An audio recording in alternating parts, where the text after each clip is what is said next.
Washing মেশিনে কিভাবে কম্বল পরিষ্কার করি আজকে সেই ভিডিওটাই শেয়ার করব। আসসালামু আলাইকুম, বন্ধুত্ব মিষ্টি বন্ধন থেকে আমি আফরিন ঢাকা থেকে বলছি। সবাই কেমন আছেন?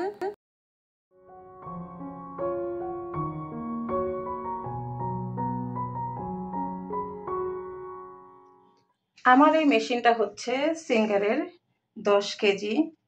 তো আপনাদের বাসায় যেরকম আছে সেভাবে আপনারা সেট করবেন। আমারটা 10 কেজি, আমি সেই অনুপাতে কাপড় চোপড় ধুতে পারি।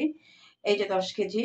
তো এটা হচ্ছে অটো একটা মেশিন, আমাকে কিছুই করতে হবে না, আমাকে শুধু জাস্ট এখান থেকে ফাংশন টিপে দিতে হবে, মেনুতে গিয়ে সেট আপ করে দিতে হবে।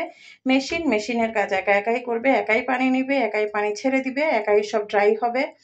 তো এখানে হচ্ছে অনেকগুলো ফাংশন আছে। এখানে আছে নর্মাল, এখানে আছে স্ট্যান্ডার্ড, অ্যাকোয়া ওয়াশ, কুইক, উল ওয়াশ, হ্যান্ড কেয়ার, এখানে আছে blanket, jeans, rinse plus spin. অনেক সময় হয় আমরা কাপড় চোপড় হতে পারে আমরা বাথরুমে ধুইছি, সেটা শুকানোর দরকার, সেটা আপনারা এখানে দিয়ে করতে পারেন।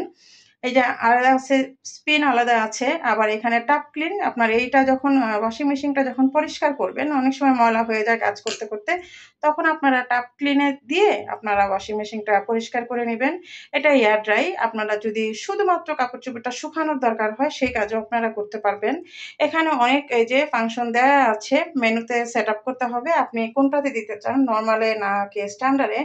আমি সবসময় স্ট্যান্ডার্ডে দিয়েই কাজ করি। স্ট্যান্ডার্ডে দিলে আমার 7 লিটার পানি যায় আর 38 মিনিট সময় নেয়। ওর ভিতরে আমি শুধু সেট আপ করে পানি দিয়ে আমি অন করে দেই। এছাড়া আমাকে কিছুই করতে হয় না, একা একা এখান থেকে পানি নেয়। এখান থেকে কিন্তু একা একাই পানি নেয়। আর পানি নেওয়ার পরে এখানে আপনারা হুইল পাউডারটা দিবেন, আপনারা এখানেও দিতে পারেন, কোনো সমস্যা নেই, কিন্তু পানি দেওয়ার পরেই হুইল পাউডারটা দিবেন। এতে করে হুইল পাউডারটা কিন্তু ভালো করে ফেনা ফেনা হয়, তারপর আপনারা কাপড় চোপড় দিবেন, এতে করে কাপড় চোপড়টা বেশি সুন্দর পরিষ্কার হয়। আর অবশ্যই চেষ্টা করবেন যাতে করে একটু রং যেগুলো সেগুলো আলাদা দেওয়ার জন্য। আর এরকম পাতলা কম্বল যাদের, তারা কিন্তু একটা কম্বল আপনারা অনায়াসেই ধুতে পারেন। এই যে এটা সিঙ্গেল একটা কম্বল, আর যেগুলো ডবল সেগুলো আসলে করাটা সম্ভব না। আমারটা তো 10 কেজি, এটাতে সম্ভব না। এটার থেকে বড় আর কিন্তু হয় না। তো এই দরকারও হয় না, অত বড় কম্বলগুলো আমরা বাজারে গিয়ে কিন্তু ওয়াশ করি। গত ভিডিওতে আমি দেখিয়েছি কিভাবে আমি কাপড় চোপড় ওয়াশিং মেশিনে পরিষ্কার করি। তো অনেকেই কমেন্টস করেছেন আমি পানির লাইনটা কিভাবে দিয়েছি। তো আমি কিন্তু বারান্দায় ওয়াশিং মেশিনটা বসিয়েছি, আপনারা চাইলে যে কোনো জায়গায় বসাতে পারেন। অনেকের বাসায় লাইন করা থাকে না, তাদের একটু ঝামেলা হয়। তো বারান্দায় দিলে হয় কি, বারান্দার যে পানিটা বাহিরে যাওয়ার যে রাস্তাটা সেখান থেকে আপনারা দিতে পারেন। আর আমি কিন্তু বেসিনের জায়গায় যে আছে সেখান থেকেও আমি সেই ময়লা পানিটা বের হওয়াটা দিতে পারি।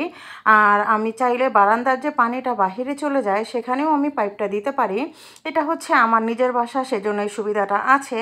আর যারা আপনাদের লাইন করা থাকবে না, তারা আপনারা এরকম বেসিনের যে ময়লা পানিটা যায় সেখানেও কিন্তু আপনারা দিতে পারেন। তো আগে আমি যে টাইমটা সেট করছি সেটা কিন্তু আমি কাপড় চোপড় যে ধুই সেটার আমি টাইমটা সেট করে দেখিয়ে দিলাম। আর এখন আপনারা দেখতে পাচ্ছেন আমি কিন্তু ব্ল্যাঙ্কেটে দিয়ে তারপরে সেট করে আপনাদেরকে দেখাবো যে আমি যখন কম্বলটা ধুই তখন আমার কত মিনিট লাগে আর কয় লিটার পানি লাগে।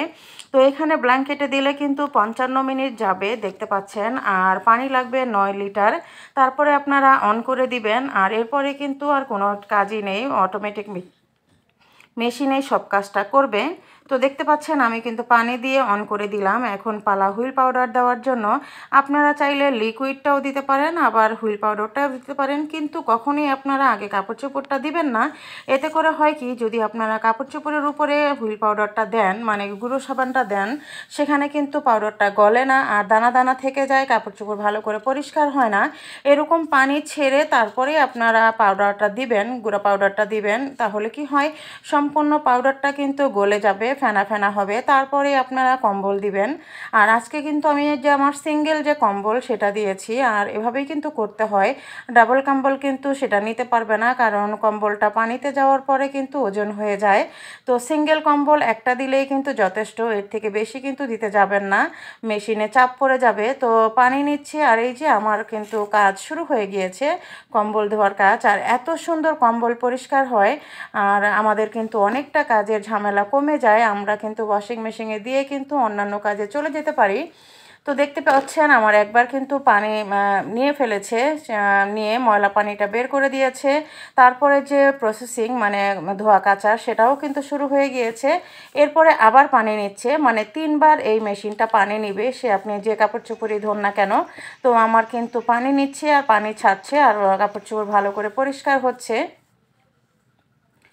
এই যে এখনও কিন্তু আবারও পানি নিচ্ছে, মানে মেশিন যতক্ষণ বুঝবে যে আপনার কাপড় চোপড়টা পরিষ্কার হচ্ছে না বা ময়লা পানি বের হচ্ছে না, ততক্ষণ পর্যন্ত কিন্তু মেশিনটা আপনার কাপড় চোপড়কে পরিষ্কার করবে। তো আজকে কিন্তু আমি দেখিয়ে দিলাম যে আমি পানির লাইনটা কিভাবে করেছি। তো দেখতে পাচ্ছেন পানি কিন্তু বের হয়ে গিয়েছে। আমি দেখিয়ে দিচ্ছি, ওই যে পানির যে বারান্দার পানিটা যেভাবে যায় সেখান দিয়ে কিন্তু আমি দিয়ে দিয়েছি, যেহেতু আমার বাহিরে যাওয়ার রাস্তাটা আছে। আর যদি আমি বেসিনের লাইনে দিতাম তাহলে সেই পানিটা আমার ট্যাঙ্কিতে চলে যেত আর ট্যাঙ্কিটা ভরে যেত, সেজন্য আমি বাহিরে দিয়েছি। কিন্তু আপনাদের বাহিরে দেওয়ার সিস্টেম না থাকলে আপনারা বেসিনের লাইনেও দিতে পারেন। এখন দেখতে পাচ্ছেন 1 মিনিট বাকি আছে, এখন কিন্তু প্রসেসিং চলছে শুকানোর। আর কম্বলটা এত সুন্দর শুকাবে যে আপনি যখন ইচ্ছে তখন কিন্তু কম্বলটা ধুতে পারেন, দিনের বেলা হোক কিংবা রাত্রে হোক। আর এখানে টাইম কিন্তু অফ হয়ে গিয়েছে। আর এই তো দেখতে পাচ্ছেন আমার কম্বলটা কিন্তু ধবধবে পরিষ্কার হয়ে গিয়েছে। আর আমি ধরে আপনাদেরকে দেখাচ্ছি যে 1 ফোঁটা পানিও নাই, মানে 90%-এর বেশি কিন্তু শুকিয়ে গিয়েছে। অল্প শুধুমাত্র একটু আপনি ঘরে কিংবা যেখানে ইচ্ছে সেখানে একটু ছড়িয়ে দিলেই কিন্তু হয়ে যাবে। আর এরপরের ভিডিওতে আমি আপনাদেরকে দেখাবো যে শীতের কাপড় চোপড় আমি কিভাবে ধুই, আর জুতা ব্যাগ সব কিছুই আমি আপনাদেরকে ওয়াশিং মেশিনে পরিষ্কার করে দেখাবো।